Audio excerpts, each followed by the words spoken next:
Bueno, buenas, ahí está grabando. Estamos acá en este piloto de podcast literario que estamos haciendo acá con un par de estudiantes del taller de escritura y literatura de la Secretaría de Cultura de Seiza. Es re largo el nombre, siempre que lo digo me da paja, boludo. Bastante. Sí, Habría que buscarnos una ¿y los abreviatura. acrónimos? A ver, sería Secues. ¿Secues? Secues. Acá en la Ahí Secues. está, la Secues, estaba acá en la Secues. Ahí está, vamos a empezar a implementarlo y a Así hacer son los nomás. memes. Secues. Tenemos que hablar un día de la teoría de memes. Avancen ustedes en la teoría de memes. Hay un libro que se llama La derecha y memes. Es bastante bueno para analizarlo. Ahí va. ¿De qué ahí va? Habla sobre un poco sobre. Ya se iban las Sí, Eso para otro, pero para otro rapidito. momento. Sí, sí. No, tira. Es un breve resumen de cómo los memes directamente se están politizando. Pero también lleva un análisis completo sobre dónde es el origen del meme y cómo la sociedad misma aplica la existencia de los memes y lo hace parte de su cultura. Eso resumen corto. La teoría del meme apareció en el 2005 y es una derivación de la teoría del caos. ¿Conocen la teoría del caos? Sí. Bien, de la teoría del caos, que es mucho más vieja, pero se acopla a toda esta cuestión tecnológica, informática y de los medios de comunicación. Después podemos hacer un programa de eso, de Está teoría del bueno caos y eso. teoría de memes. Sí. Eso para la próxima. Y sobre eso tienen que leer, yo te lo voy a pasar, porque me lo estoy escuchando y está buenísimo, o lo pueden leer también, Jurassic Park, de Michael Crichton. Yo lo estaba leyendo, me encantaban las descripciones científicas. Viste, por boludo, lo Dios. que son, Malcolm se la tiene así de grande. Sí, yo no entiendo cómo se le ocurre eso. No, bueno, es científico, es matemático. Se Sí, pega. claro. Hay un matemático acá que es grosso, Faenza, ¿lo conocen? No. ¿De qué Bien, trata? No, Faenza es un matemático de acá de Argentina que laburó mucho en Encuentro y él tiene todo este montón o sea, su teoría más importante es la matemática aplicada. Él no estudia la matemática como teoría, sino la matemática en relación e influencia en el quehacer cotidiano. Claro. Está re bueno, es un golazo. Bueno. Ahí, bueno, Encuentro cuando estaba vivo y tenía mucho punch y tenía esa cuestión. En fin, después de hacer un vaivén de temas y cosas así raras que no fueron a nada, pero que había que decirlas, capaz que las podemos cortar, no sé, va a quedar ahí. Hay que ver. Sí. Vamos a presentarnos. Yo soy Marco Millán, soy profesor de este taller que mencionamos, ¿no? De escritura y literatura de... ¿Cómo era? ¿Secues? De ¿Secues? Secues. La Secues. La Secues, ahí está, la Secues. Y estoy en la biblioteca El Arte de Leer. Tengo ganas de presentar un proyecto para cambiar el nombre. Yo le quiero poner Roberto Art a la biblioteca porque me parece el mejor escritor de la Argentina. Analizaremos eso en algún momento. Pero bueno, veremos qué onda, qué pasa, si se puede o no. Ojalá que se pueda. ¿Qué onda ustedes? ¿Quiénes son y qué hacen acá? Mi nombre es Julio Gómez, soy un alumno más de acá y es un gusto estar acá. Yo principalmente soy un escritor amateur, alguien que encuentra la pasión en escribir y alguien que le apasiona saber más sobre la escritura. Mi nombre es Valentín y también soy un estudiante de acá del profesor. Y también escribo en mis tiempos libres. Y bueno, escribo básicamente. Ahí va, nos faltó Teo también, que es Sí. otro estudiante que se copa en esta movida. Pero te lee. Sí, igual a Teo no vino hoy porque la mamá no lo dejó venir. Claro. Así que por eso no pudo hacerse presente. Una cuestión ahí, la primera crítica que voy a tirar ahí es ideológica. Me gustó tu presentación como estudiante, no me gustó tu presentación como alumno. ¿Por qué? Porque alumno, ¿no? Si vamos a toda la parafernalia de la palabra, viene del latín al umnem, que es sin luz. Entonces, el término alumno, que se usaba en la escuela antigua, se refería a justamente las personitas chiquititas que venían sin luz, sin conocimiento, sin nada en sus mentes, vacías, preparadas para que el Sí. maestro que traía todo el conocimiento y el saber lo desparramara y los implantara en la mente de los criados, Como Jesús. como Jesús. Entonces, esa palabra a mí mucho no me gusta porque yo sí considero de que los niños en la escuela y ustedes que vienen acá a este taller, sí vienen con mucho conocimiento, también aprenden y enseñan en conjunto. O sea, aprenden y enseñan entre ustedes y yo también enseño y aprendo. Entonces, en esa cuestión, la relación de coordinador-estudiante me gusta más que la de alumno-maestro. Bueno, hay que cambiar alumno por estudiante. Ahí va, hay que ver. La revolución de las La palabras. revolución de las palabras, sí. Tenemos un club de lectura que se llama parecido. Yo le quise poner la revolución de las palabras, pero ya había un taller con ese nombre. Así que le puse, ¿se acuerdan cómo se llamaba nuestro taller? El arte de... No. ¿Cómo el arte? El arte del arte se llama la biblioteca. Claro. No, se llamaba... No, ese es otro. Yo estoy hablando de acá. Sí, pero tenemos un taller, un club de lectura. Sí, ¿Y cómo se llama el club de lectura? me pegó la Alzheimer, lo siento. Ah, ¿no te acordás? Lo mío de familia. El temblor de las Es palabras. El temblor de las palabras. Algo parecido. Un nombrazo porque tiene que ver con esto que vamos a hacer ahora. Claro, que sobre es, el impacto que generan las palabras. ahí está, así el lenguaje, sobre todo el lenguaje. Ujú, tal Acá cual. nos interesa mucho debatir y discernir sobre cuestiones del Eso me lenguaje. decían mucho en el colegio, pero lo relacionaban mucho con la violencia que generan las palabras. No, Sí. no con por ahí lo lindo. Siempre era como, no, porque las palabras generan violencia y Bueno, que no sé qué. en cierto punto yo aprendí que no hay malas palabras, sino hay personas que usan las palabras para mal. Y también como una palabra en un discurso siempre puede cambiar para muchas cosas a la sociedad. Sí, ojo, igual que las palabras son violentas de por sí, pero no porque las palabras sean violentas, sino porque los seres humanos son violentos. Y en Exactamente. ese sentido hay una conexión entre la palabra y la persona, también se conecta con la teoría de memes que nombramos hace un rato, que es en qué momento una deja de ser sin la otra. En qué Claro. momento somos sin las palabras o el lenguaje, y en qué momento el lenguaje deja o es sin los humanos. Claro, y ahí viene la reflexión de que si nosotros no estudiamos, el lenguaje seguiría existiendo. ¿O no? En cierta forma. Claro, sí, es una pregunta muy filosófica y Bueno, demasiado choto para ahora. Hablando de eso, mira, como Ajá. tema, había uno que decía que si agarraban a dos bebés, ojo, el resultado anda a saber cuál es, ¿no? Sí. Pero si agarraban, era una pregunta, si agarraban a dos bebés y los encerraban en un lugar y nadie les hablaba ni nada por el estilo, si ellos iban a aprender a comunicarse, Ujú. sin necesariamente tener que hablar así como nosotros. Ajá. Y nada, planteaba eso y se me hizo muy interesante. ¿Dijeron la respuesta a eso? No, me Bueno, dejaron con la duda.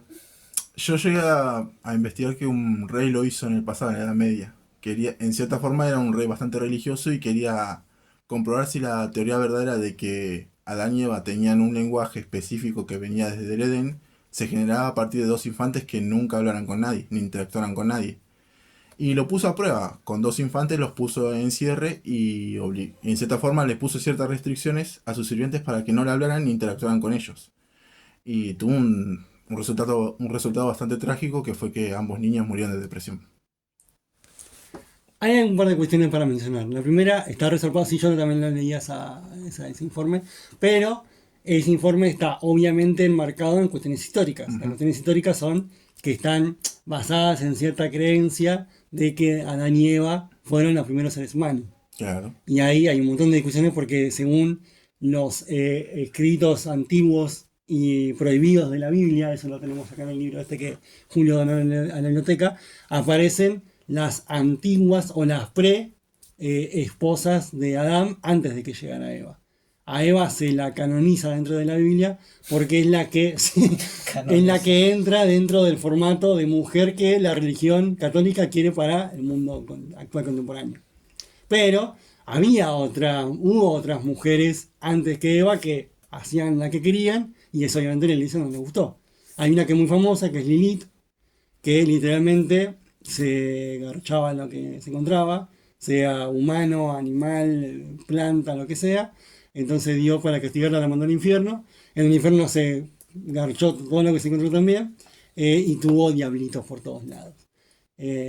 Entonces hay todo un colgajo de no sé qué para que cuando vos tengas hijos, Lili no venga y te lo...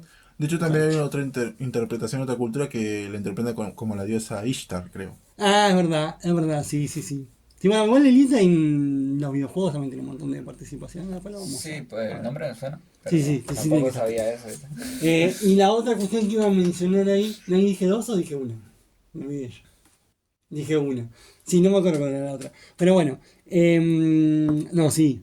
Ah, vos dijiste todo de los niños. Vos dijiste. Sí. Lo de los rayos. Hay estudios más actuales sobre esta cuestión del lenguaje en infantes. Freud es uno de los que lo hizo, como el orto.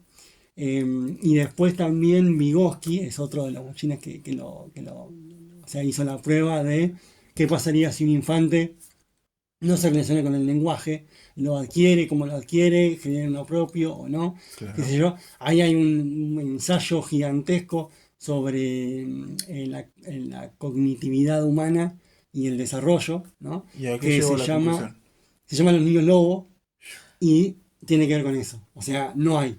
El lenguaje que tienen esos infantes es tan primitivo que no pasa de ser un balbuceo, un mayusqueo, un...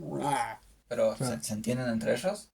Claro, pero se entienden entre ellos desde una cuestión instintiva animal. Como un perro Ah. llora y la mamá sabe que le tiene que dar la tecla, ponele. Claro, ¿Entiendes? No tiene la complejidad que tiene el lenguaje alfabético que tenemos nosotros. Y después hubo pruebas para readaptarlos a la sociedad bajo nuestro lenguaje. Exactamente, Pero y no- no funcionó. ¿No? Y no funcionó. No. Entonces, Tienen que digamos leer los niños que de voz. en términos de, por ejemplo, no coordinar un ataque, un ejemplo, ya Ujú. que son animales primitivos, no podrían. Porque Eh, no tienen esa capacidad de coordinar justamente. Claro, el tema de eso es que hay muchos matices dentro, no estamos yendo de red tema, no importa, hay muchos matices dentro, sí, dentro de la configuración humana para que puedan derivar en adultos funcionales. O sea, los bebés humanos, y esto lo analiza mucho Fausto Sterling, son los seres vivos más frágiles del mundo. O sea, un ser humano bebé, si no tiene a su mamá, a su papá o alguien que lo críe o lo contenga, se muere de inanición, no puede caminar, no puede comer, no puede cazar, no puede nada. Y eso ni siquiera es que vos decís, bueno, pero no sé, crece comiendo lombrices, como Tarzán, y después cuando es grande y surfea en los árboles, ahí sin pelo en ningún lado y no sabe ni cómo se afecta, de repente ya se es un adulto funcional. No, la chota, o sea, no pueden porque son extremadamente dependientes de personas adultas o algo, puede ser un animal, fíjense Rómulo y Remo, necesitan un algo que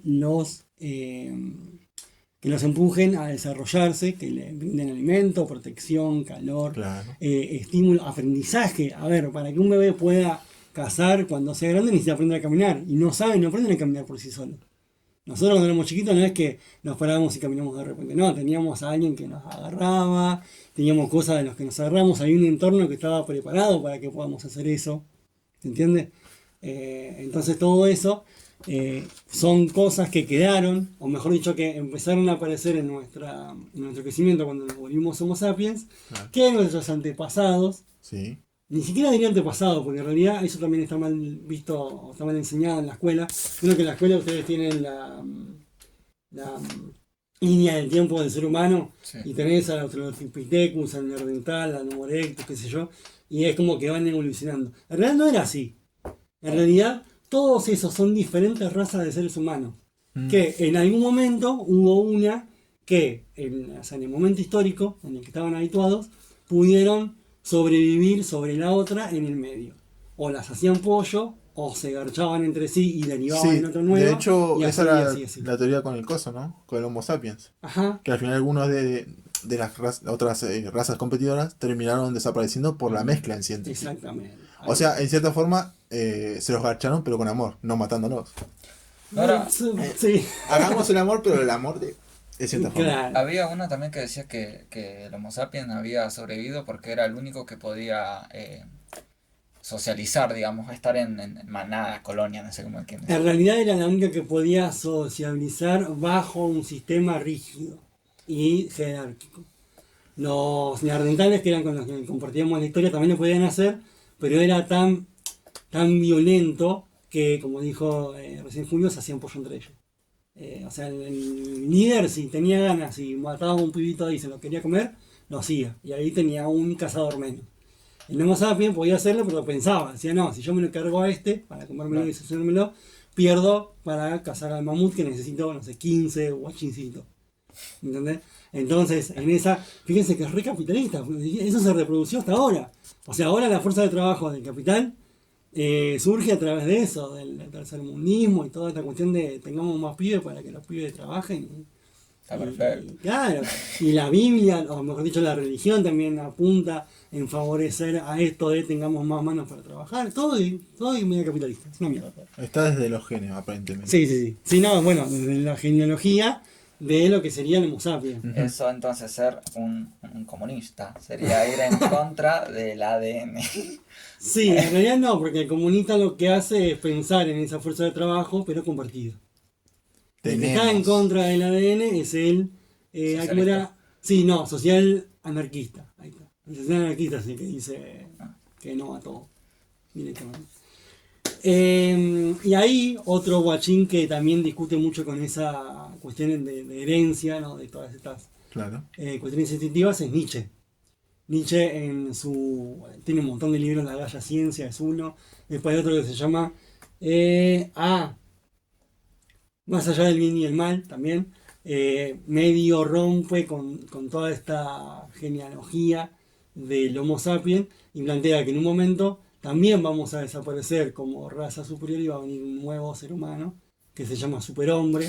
Sí, lo Y conozco. va, Sí. y va, grosso. Tengo una duda. Sí. ¿Hay ficciones donde se plantea esto de los cambios genéticos y sociales a la vez? Sí, sí hay un montón. Dune es uno de esos. Hacer la peli. ¿A través de qué Sí, medio hay lo plantea religión. Dune? Y Dune lo plantea a través de... bueno, pasa que es medio extraño porque también hay magia ahí, Ujú. pero lo plantea a través de eso, de la cuestión mágica, vamos a decirle. Sí. Hay una O el raza... misticismo. Claro, pasa que, sí, bueno, sí, magia y religión. Y Fundación lo hace a través de la ingeniería genética, Ujú. por ejemplo. ¿Y cuáles son los papeles que lleva esto? ¿Tiene un protagonista principal o va a través de enfocarse en varios aspectos? No, ¿Dune decís? De los dos, la diferencia entre uno y el otro. Ah, bueno, Dune sí tiene un personaje principal que se llamaba. Se me fue el nombre, puta madre. Sé que era Atreides, Paul Atreides. Que Paul Atreides literalmente es la metáfora de Jesús. Es un guachín que Sí. es el hijo de una de las magas más grosas y el hijo de uno de los líderes de los clanes, que son planetas en ese universo, más grosso. Entonces el chabón tiene en cuestión genética Lo dos mejor. cuestiones grosas. Y hay toda una leyenda, un mito, ¿no? Sobre el elegido. Él va a ser el que Claro. traiga la paz a El todo Mesías, el digamos. Mesías, se llama así, Mesías de... De hecho, siempre es curioso porque incluso en la sociedad de hoy en día siempre el ser humano Sigue trata habiendo, de buscar sigue un habiendo, mesías. claro. Si bien hoy en día no buscamos un mesías religioso, lo buscamos en la política, por ejemplo. Siempre buscamos a No, en alguien que está a todo, cargo. en lo religioso, en lo político, en lo familiar, en También. todos lados hay un Mesías que nos va a salvar. Yo creo que ese es Cuestión nuestro que en deseo Dune, de en que Dune lo está bueno mejore. porque lo ejemplifica lo zarpado. A ver, al chabón lo empujan tanto con esa creencia de vos sos el Mesías que se lo termina creyendo. Claro. Y en ese terminar creyéndoselo, lo cumple. Pero lo cumple como el orto. ¿Vos viste la segunda? ¿Vieron la segunda? Bueno, si lo leen los libros también van a saberlo. El chabón es un genocida. Pero es un genocida dentro de su interpretación de su leyenda, de su mito. De su O sea, un mal necesario mesías. para el bien de la sociedad. No, o ¿O sea, no? Algo está así. bien visto Ajá. su genocidio porque lo decía la profecía. Ahí va. O sea, se ampara en Se ponen las cosas. creencias, Las porque creencias. las creencias son lo que lo termina convirtiendo en lo que terminó siendo. O sea, él fue eso porque se apoyó en la creencia. Esto después lo toma George Lucas, plagio de plagio, y vos tenés a Darth Vader que es literalmente Paul Atreides, pero Pero en Star llevado al Wars cine. no hay magia, que recuerde. Hay fuerza. La que es fuerza lo sería mismo. una interpretación mística de la Sí, magia. porque vos en Star Wars tenés la fuerza y en Dune tenés la voz.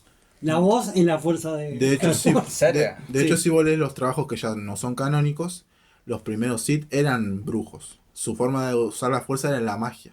La manifestaban tanto en ¿Cómo armas se como llamaban en las cosas. hermanas estas? No, las hermanas de la noche, Sí, ahí está, las hermanas de la noche. que también lo puedes ver en la serie en 3D. Sí. Está actualmente y plantea ese En misticismo. Clone Wars creo que están, las hermanas de la noche, y después hay otro más que también está. También están los Whis de la fuerza, que es una manifestación de dioses de la fuerza en cierta forma. No lo dicen directamente, pero te lo van a entender como vos lo ves. Bueno, cuestión que Paul Atreides hace todo eso y después salta la ficha de que sí había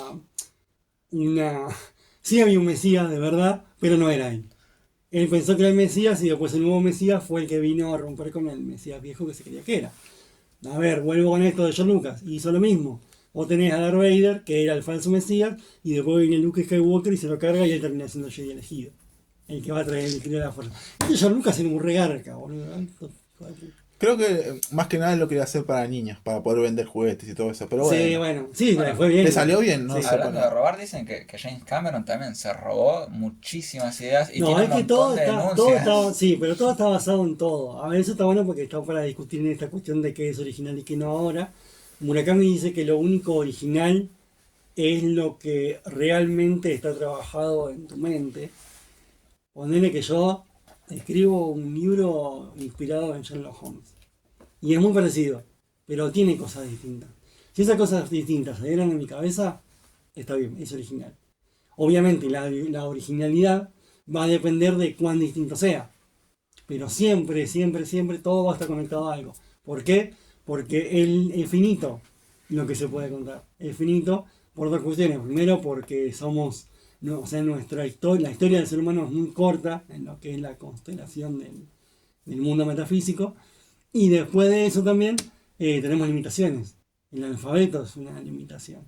No son infinitas la cantidad de palabras Claro. y letras que tenemos disponibles. O sea, como de Entonces, cierta forma nos agarramos de lo que vino antes para mejorarlo o exactamente. sacar lo peor. Sí, o constituir algo nuevo, Ujú. deconstruyendo o reconstruyendo otra cosa que ya está armada o desarmada. Si eso es así, entonces Ajá. progresivamente nos vamos encerrando en una pirámide, digamos, que va apuntando hacia Exactamente. que nos Y es copiamos más, de todos. sí, y fíjate si eso no pasa ahora.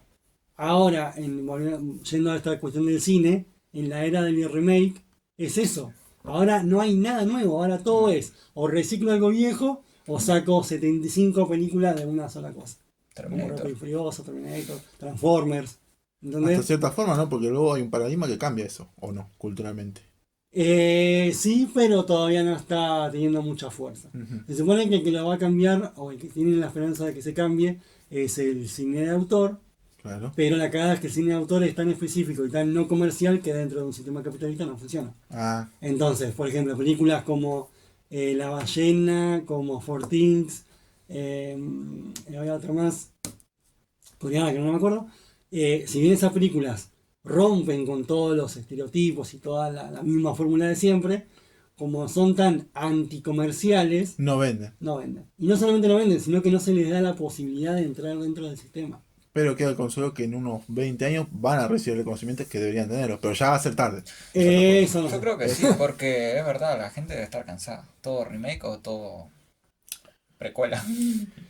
Sí, pero sí, pasa que ahí la cuestión Depende. es muy, Por muy, ejemplo, muy complicada. vos hablaste de Dune y la versión de los, de los entre el 98 y 88 fue un fracaso.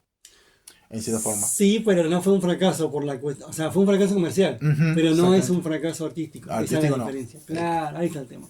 O sea, ahora es como que todo se cataloga como fracaso o acierto En base a las cuestión ventas. claro, de la comercial, pero se rompe esta cuestión, esta visión artística y crítica hacia eso que está Bueno, haciendo. por ejemplo, ¿conocen, no? El Gigante de Hierro. Esa Sí. animación, bueno, esa animación le fue fatal. Sí, Fue- la película fue- es una película de carajo. Fue malísima Sin el embargo, dinero. la película. Sí, buenísima. sin embargo, A la ver, película sí. Avatar, la leyenda de Aang, lo mismo. Los dibujos son una garcha y son de muy buena calidad porque estaba pensado en esa mala calidad. Sin embargo, la serie artísticamente es buenísima.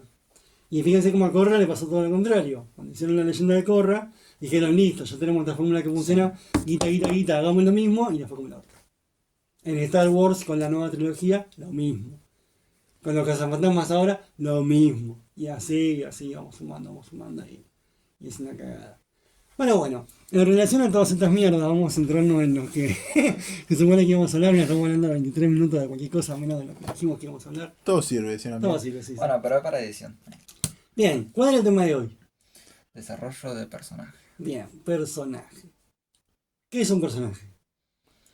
Eso es lo que vamos a utilizar. Es un protagonista o personaje secundario, ¿no? Que vamos a usar en la trama. Lo podemos usar tanto para dar un mensaje como para contar una historia.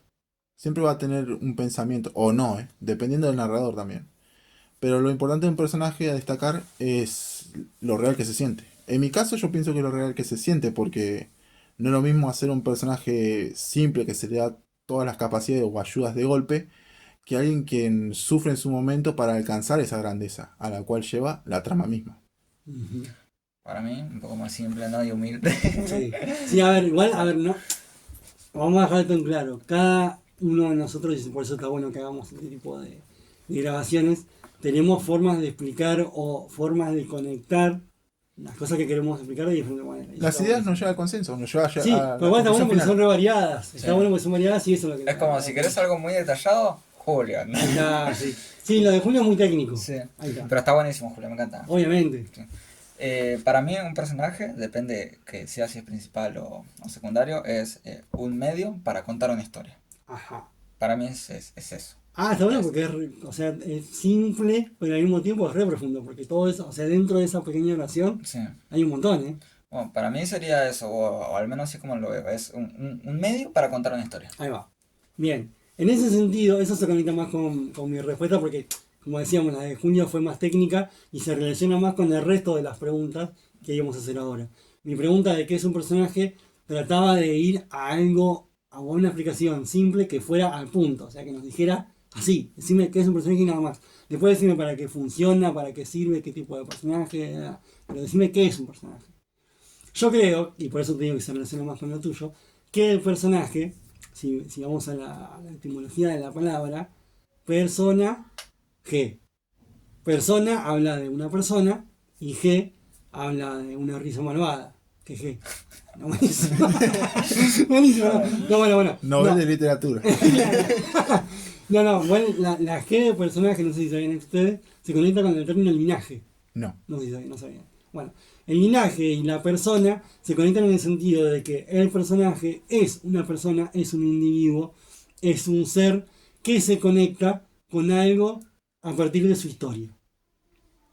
Justamente de su linaje, de sus características. Y esas características sirven, ¿no? Conectadas con esta persona para contar una historia. O sea, vendría a ser, vos agarras una persona, la relacionás con algún tipo de arte y ya esa persona pasa a ser un personaje. Porque tiene un linaje, tiene una historia, tiene características que contribuyen, como dijiste vos, Claro. contribuyen o afectan a el arte que yo quiero contar. Y en ese arte hablamos de cualquier tipo de arte, de música, literatura, cine, televisión. Y muchas hasta veces el vamos a dibujo, saber hasta reconocer el dibujo. a qué género va, según por su nombre. Exactamente. Por- Por su nombre, por cómo está contado, por cómo Ujú. interviene. Y ahí tenemos un montón de otras boludeces que vamos a seguir contando ahora. Yo jamás me pregunté por qué, pues lo daba por hecho personaje y dije, bueno, es persona, personaje, ¿entendés? Bueno, por eso me gusta venir porque como que... Sí, bueno, a ver, el hecho de lo que te hablábamos, no sé si lo estábamos grabando en ese momento o no, pero el hecho de tener estas preguntas críticas frente a cuestiones simples son las que después van a derivar, ojalá te contagiemos eso, en que cuando vos veas una serie, leas un libro, escuches una canción, puedas también empezar a resquebrajar y a rascar en cuestiones que aparentemente parecen simples, pero después se esconden toda una profundidad en el fondo. Te vamos a sacar de ese mundo de la ignorancia, como dice Nietzsche, y te vamos a traer al caótico y pedorro mundo del saber, en el que cada 2 por 3 vas a querer mandar toda la mierda y vivir en la ignorancia, que es más lindo. Y después vas a ser el personaje trágico de tu propia historia. Claro, sí, exactamente. Bueno, no sé si sabían, pero hay un mito de que Nietzsche justamente criticaba y dudaba tanto de todo que no pudo soportar la realidad y se enfermó. Se enfermó, o sea, contrajo una enfermedad mental. Después se desmintió de eso, pero bueno, contrajo una enfermedad mental de eso, de no poder luchar contra su propia mente y no poder dejar de descreer de todo. Descreía de todo, de la realidad, del lenguaje, de la vida, de la fe. Un loquito. Exactamente, bueno, terminó, se internó y después se murió de Qué complicado habrá depresión sido por- preguntarle qué quiere comer, ¿no? No, si sabe qué. ¿Qué es la comida? Me vas a Esto es acordar comida. al demo de.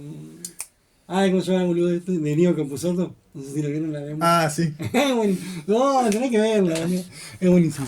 Bueno, otra pregunta con esta cuestión de los personajes. ¿Qué tipos de personajes hay? Julia nombró, medio un par. Partamos desde la literatura. Claro.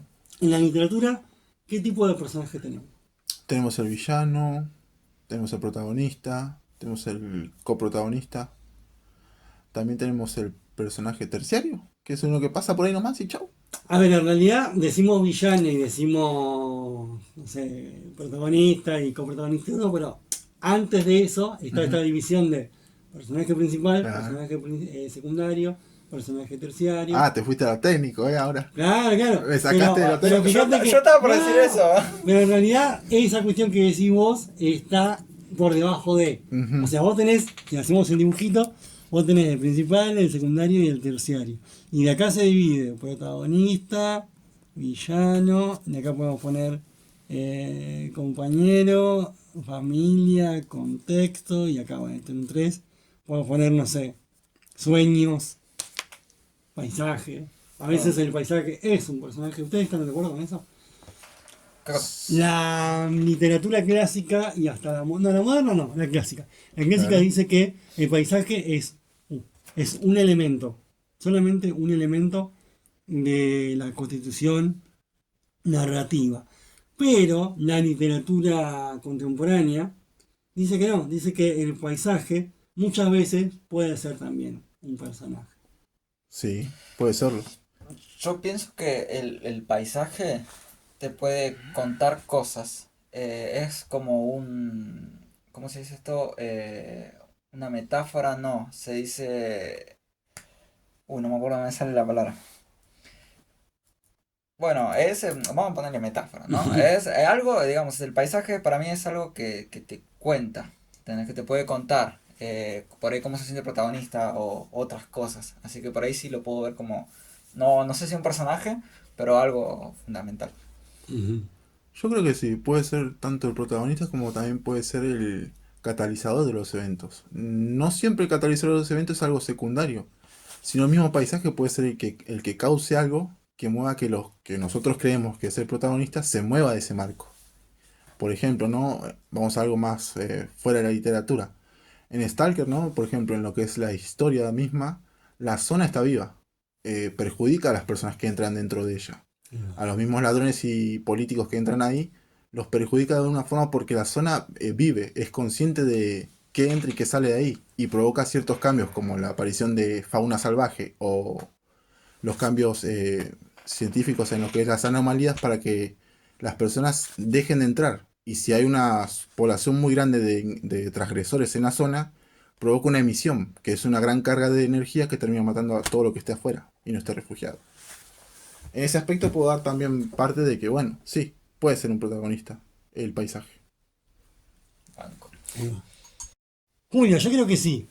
Yo creo que sí es un personaje. ¿Y sabés qué gran cúmulo de campo literario maneja el paisaje como un personaje? ¿Quién? La literatura japonesa. ¿Sí? En la literatura japonesa el personaje es no solamente un personaje, el paisaje digo es un personaje más, sino que a veces es el personaje. ¿Sí? Murakami tiene un par de libros heavies sobre eso. Hay uno que se llamaba. Ay, ¿cómo mierda era? Sí, Las Crónicas del Pájaro que de acuerdo al mundo. Creo que me habías recomendado, Ahí dijiste está. que era algo fuerte. Sí, fuerte el carajo, pero bueno, ahí el paisaje en cuanto al tiempo, en el Sí. tiempo es un personaje más.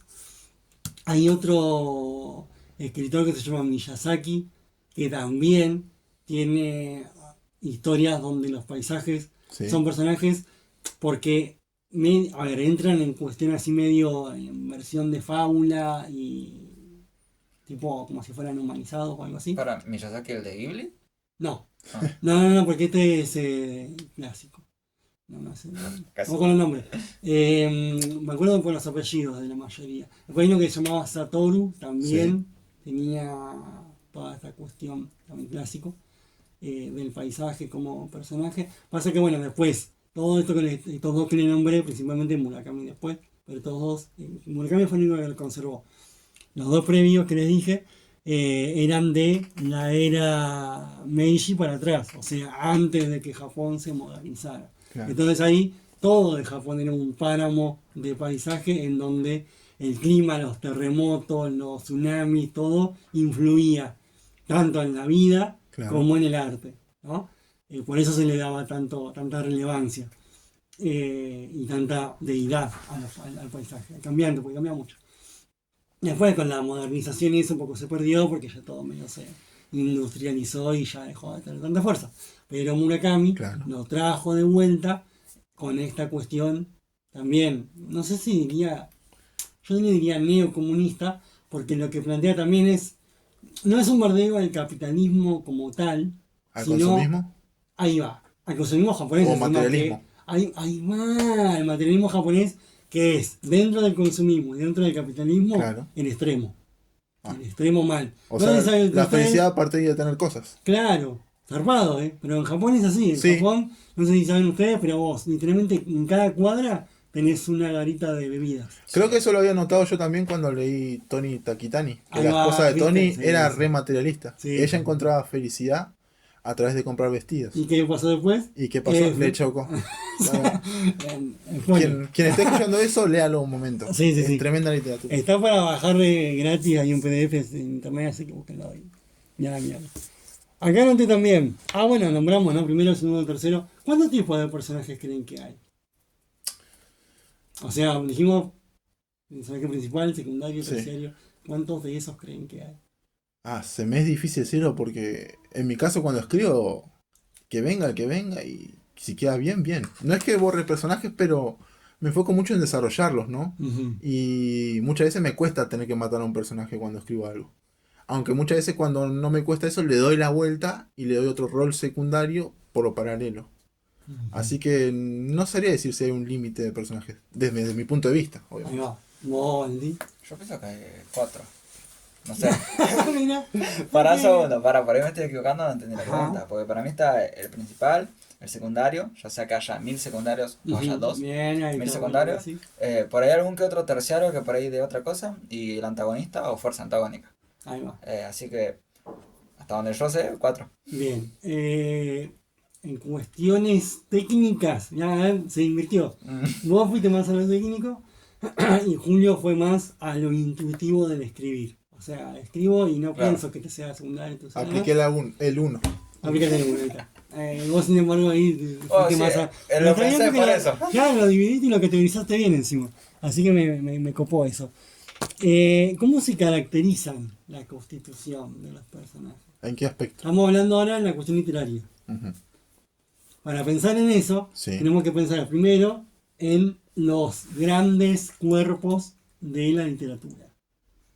Hay millones, Ujú. pero yo me quiero centrar, porque son los con los que más nos relacionamos en el taller, y etcétera, 3, que serían el cuento, la novela y la poesía. Ah, Vuelvo a decirlo, hay un montón. Por ahí este año veamos guión, por ahí este año veamos microficción, por ahí este año veamos relato. Tengo muchas ganas de ver relato, pero creo que los más comunes, los más cliché, los más estereotipados son esos 3, novela, cuento y poema.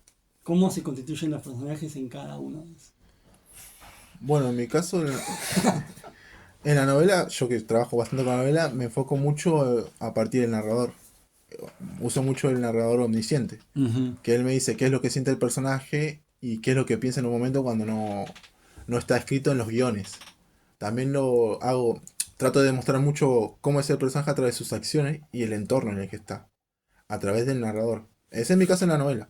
Después en el cuento trato de que no tenga tanto diálogo el personaje, sino más bien que a medida que uno va leyendo va dándose cuenta de qué es lo que hace el personaje, en cierta forma. En cuanto a la poesía, no me ha tocado mucho describir el personaje en sí de forma directa, ¿no? O sea, poniendo sus acciones o qué piensa, sino a través de las emociones. Yo cuando escribo cómo se siente cómo es un personaje o cómo lo constituye, lo hago a través de los sentimientos, escribiendo cómo piensa tal cosa a partir de una emoción. Y a partir de una emoción me voy desarrollando para abajo. Y ahí lo voy haciendo más complejo o más simple. Creo que había hecho algo parecido con un escrito de una vez que habíamos escrito algo sobre literatura oscura. Ajá. Que había hecho algo muy parecido a lo que escribe Facu, otro estudiante más de acá. Que era sobre una persona que desde cierto punto de vista la miraban como si fuera una fotografía y iba mostrando cómo se siente y cómo lo plasmaba al final la muerte de él. Y esto es muy lindo porque lo escribí a partir de de haber hablado de la consigna de la película llamada The Wall, la ballena. Qué buena película. Nunca lo vi. No, tenés que verlo. O sea, Tiene igual que- sé de qué va, me dijeron un montón de personas que la mire y sí está como en ese catálogo de películas que tengo que ver. Tenés que verlo. Bien. ¿Vos qué, cómo categorizarías la constitución de los personajes dentro de esos 3 grandes cuerpos? Mira, yo poesía no escribo. Nunca escribí poesía. Nunca me salió una rima. Había una vez No, un pez. no, rima nada. Después, Qué pesado. no sé si no entiendo la pregunta o por ahí nunca categoricé o no sé. No, Que o no sea, sé cómo responderte, de verdad. pensá o decina vos cómo constituís a tus personajes. Recién lo explicaste un poco, creo que fuera de micrófono. ¿Cómo construyo a los personajes? Y bueno, básicamente, al menos yo empiezo por un principio, digamos, en dónde empieza, en dónde termina. O sea, lo ponés Lo pongo en una tabla, claro. en una tabla Sí. temporal. Temporal, histórica. claro, Ahí exacto. va. Viste que yo empieza acá y termina acá. ¿Por qué? Por esto, esto y aquello. ¿Cómo aprende esto, esto y aquello? Si es mediante Claro, hay quién. cierto cambio. Claro, Ahí ¿viste? va. Hay un camino. Al menos yo sigo ese camino. Ujú. O en cierta Y- forma más un cuadro con... Claro, lo hago por ahí un poco más matemático, entre comillas, ¿no? Porque, Bueno, a mí me ha pasado un conflicto que soy de crear los personajes de la nada. De la nada escribo el guión y lo que hace, pero me ha pasado la tragedia de que después cuando se desarrolla mucho la trama, siento que si pongo el contexto del personaje, ¿viste? O cómo está hecho, ¿no? O cómo piensa de cierta forma, me perjudica mucho porque se siente relleno.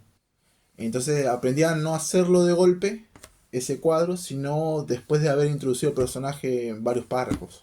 yo el tema de por ahí eso. ¿Por qué lo hago? Porque cuando pongo, o sea, cuando lo hago en una estructura previa, siento que me limito mucho como escritor.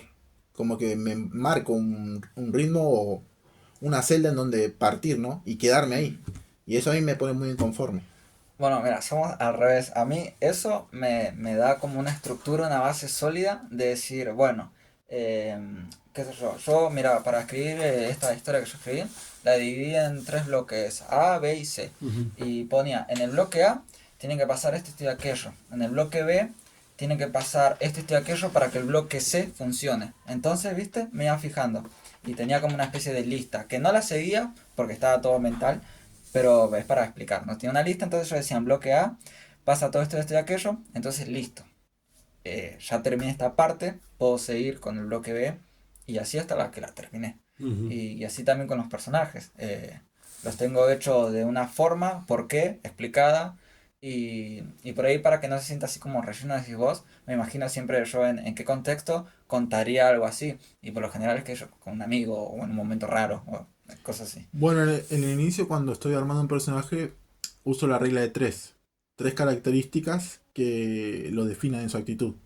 Por ejemplo, ¿no? Tengo un personaje que le gusta mucho la ropa, pero que también es un poco soberbio y a la vez es mal hablado. Entonces ya sé que a partir de esas tres características que puse, el personaje no se va a ir mucho de las ramas. Hasta que después, más adelante, si es muy grande la trama, le arme lo que es la arquitectura directamente. O sea, la estructura que me diga cómo el personaje Claro, el profundo. resto va encendiendo, pero vos partís por eso. Sí, regla de tres, yo le digo. Ajá. Elegí tres cosas específicas. Puede ser un adjetivo, un verbo o un sustantivo incluso. Eso está bueno. Yo en realidad ahí soy mucho más metódico, me agarro más de la teoría cortasariana, de la constitución del personaje. Creo que ese libro no lo analizamos tanto el año pasado, por ahí lo traigo y le demos más duro. Estoy Son bueno las analizarlo en clases- podcast más adelante. Él explicaba, ¿no? O utilizaba mejor dicho, de que en estos tres grandes cuerpos literarios, los personajes se tienen que constituir de diferente manera. Obviamente, tiene sentido hacerlo así, o bueno, que en su época se hiciera así. La primera es, en el poema, en la poesía, Claro. el personaje directamente no existía. No había personaje en la poesía porque la poesía era un mar de metáforas. Entonces, como es un mar de metáforas, no puede haber subjetivación que caiga en algo en particular. Solo el escritor lo sabría realmente, ¿o no? Ni siquiera. Ni siquiera. Hay veces que yo dejo eso vacío para que después el lector ponga ahí subjetive con lo que se le cante el pito. Claro. Dije pito. Bueno. ¿Entiendes? Entonces Claro. yo hago, no sé, una metáfora sobre el cambio. Y ahí no es ni un personaje, porque es algo cambiando. Que no tiene que ser algo en particular. O sea, es el cambio. Podríamos decir que cambia ese personaje, pero el cambio cambia, entonces no, como que hay una Pero paradoja ahí. en cierta forma, Sí. si hablamos en el poema, ¿no? Y metemos sin darnos cuenta el paisaje, ¿no? Se convertiría en un personaje el poema. No, porque no sería el paisaje Ujú. el centro del poema. Ah, ¿Entiendes? claro, sí. El centro del poema es lo que genera ese paisaje dentro de esa poesía. Las emociones. Ponele. Ponele. Puede ser las emociones, puede ser una reflexión, puede ser una verdad. Y si mi ¿entendés? reflexión es sobre mis o los sentimientos o mis sentimientos hace cómo cambia el paisaje. Ahí va el tema. Si Ah. vos haces eso y lo haces directamente como lo decís, Ah, pero hay un ya personaje. deja de ser un poema. Hay un Ah. Y personaje pasa a por ser, eso. no solamente pasa a ser, o sea, pasa a ser otra cosa porque aparece un personaje, sino porque la metáfora se pierde. O sea, vos ya estás siendo más claro ahí, ya estás desdibujando, o sea, sacando toda la difuminación y dejando en claro qué es lo que vos querés transmitir ahí. Y el resto de las personas que lean eso van a leer justa y exclusivamente lo que vos quisiste decir. Qué Eso hermoso. deja de ser un poema. El poema tiene fuerza cuando yo escribo 3 renglones sobre el cambio y Juancito puede decir, esto habla de una sopa. esto habla de un pájaro, esto habla de sus abuelos, esto habla del amor. Fue como esa ¿Entiendes? vez que escribíamos, ¿te acuerdas que escribí, no hiciste hacer esa tarea en la que escribíamos algo y cada uno daba su interpretación? Ujú. Es algo así, pero Sí, sí, a ver, la poesía, literalmente la síntesis de la poesía es que cuanto menos conexiones o menos subjetivaciones tenga, mejor. Cuanto más amplio sea la rama de interpretaciones, mejor la poesía es, porque justamente no está subjetivada, no está enfocada en algo en particular, Claro. sino que cada quien se lo apropia y le da el significado que quiere.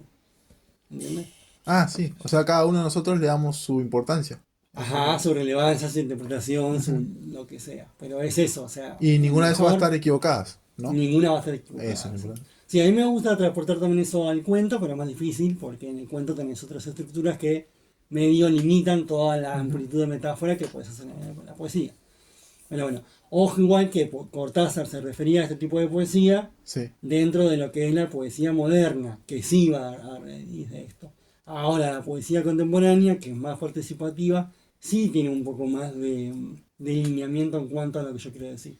Pero no en cuestiones de los personajes, sino de qué hablo.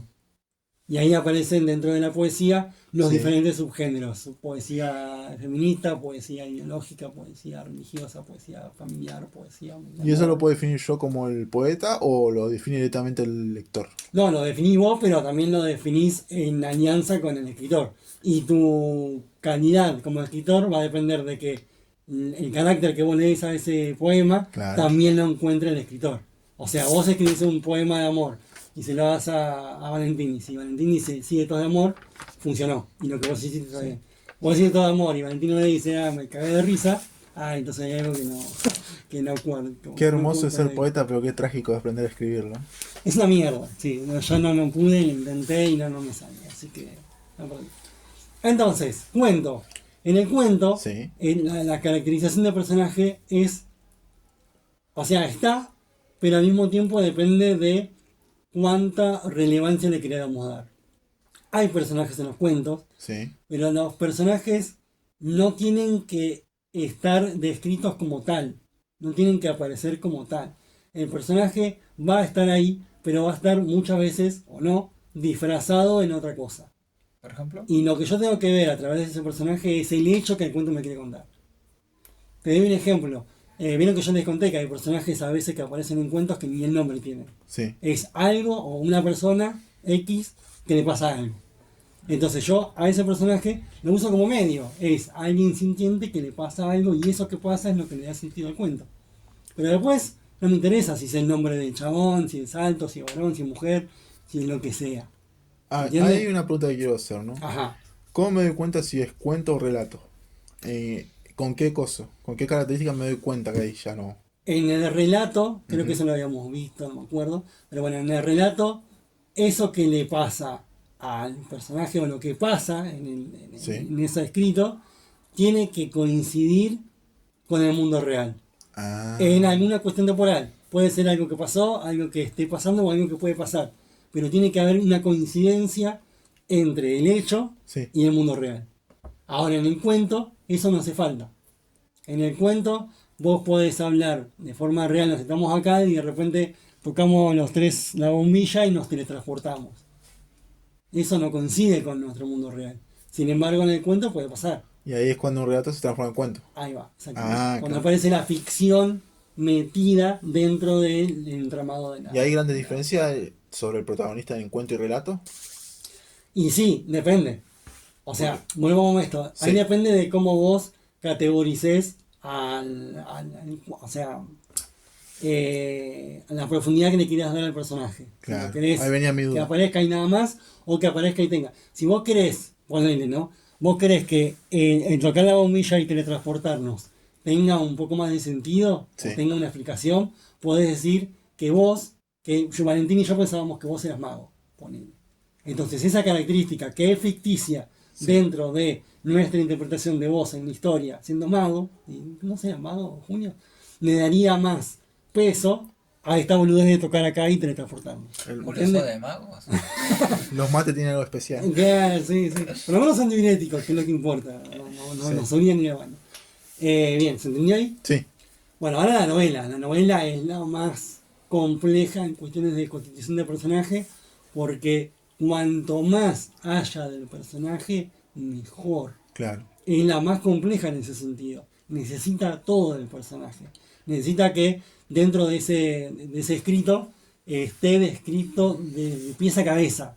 Físicamente, moralmente, espiritualmente, ideológicamente, todo. Todo lo que más podamos poner de ese personaje dentro del constructo de la novela Sí. nos va a dar más fuerza para que los cambios sean más notorios. ¿Y ¿Entiendes? cómo? Imagínate que yo describo un personaje para introducirlo y digo, no sé, estamos hablando acá, ¿no? Y el profesor Marco, que venía todo de negro, andaba con un bastón que se le olvidó, tiene una pulserita gay, y un arito raro y un arito colgando, ¿no? Sí. De repente en la historia a mí me pasa algo, no sé, me separo. Al otro día vengo, ¿no? El profe Marco vino el jueves que viene, no trajo el bastón porque dice que yo no le interesa, vino sin bañarse, sin afeitarse, tiene el pelo más largo, la ropa sucia, hay olor, claro, ¿ves? Hay olores feos. O sea, estamos dando descripciones que en relación a la primera descripción, que ya era muy detallada, Sí. nos da esta idea de cambio. Claro que cambió. O sea, esta separación, este trasfondo, lo que le pasó en la trama de la novela, o sea, Sí. del personaje, se nota desde esta forma visual. Tengo Y después una. podemos también meternos en la cuestión emocional o ideológica hablando conmigo. O sea, hablo con Marco y antes se cagaba de risa y ahora es un boludo y me da bola. Tengo una duda para quien escuche. Ajá. ¿Qué define un personaje plano de uno bien hecho, en cierta forma? Bueno, esa pregunta está buena, pero Porque- también es, sí. Porque lo pregunto más que nada porque muchas veces cuando uno escribe le da la inseguridad de saber si su personaje está mal hecho o no. Y muchas veces hay personas que terminan descartando su escrito por eso. Por ese conflicto simple que uno mismo se arma. ¿Valentín? Yo pienso Ujú. que es la evolución. Ahí va. Es lo que dije. ¿Qué aprendió tu personaje? Si no puedes responder esa pregunta, tu personaje es plano. No hizo nada, no aportó nada, no aprendió nada. Ahí va. Esa es una de las características, Sí. una de las respuestas. La otra tiene que ver con, bueno, fíjense cómo se conecta todo con todo, con la comercialidad. Si tu personaje es Sí. el estereotipo del personaje que representa, también es plano porque lo viste o lo podés ver 755 millones de veces en un montón de historias distintas. Ujú. ¿Entendés? Entonces, cuanto más distinciones, cuanto más características diferentes tenga tu personaje, menos plano va a ser. De hecho, justo. Pero también está bueno, Sí. o sea, no sirve solamente que tenga millones de características. Esas millones de características, como dice Valentín, tienen que cambiar, tienen que hacer algo, tienen que influir en la historia. O sea, no es Sí. la cantidad, sino la calidad en características. En realidad es la cantidad Sí. en relación con la calidad. Ah, Pasa porque que- también entra el conflicto de que, supongamos, ¿no?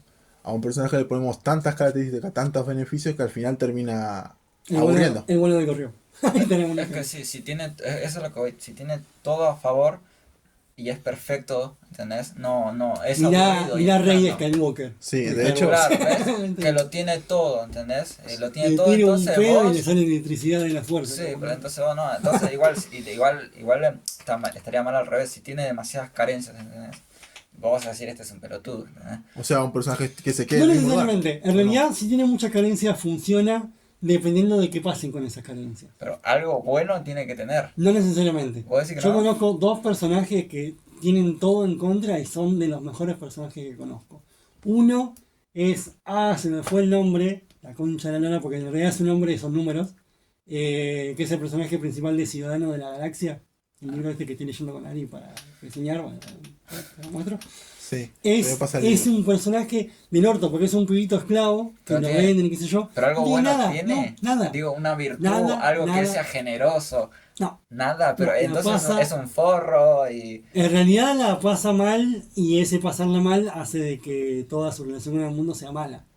Y vos, vale, yo estoy leyendo ya hasta un poquito más de la mitad y estoy esperando a que pase algo que lo saque de esa, Pero no, esa pero maldad. no es que aburrido todavía no eso. pasó. No, porque ahí está lo ocupado de la trama, o sea, en el sentido de la trama de la historia.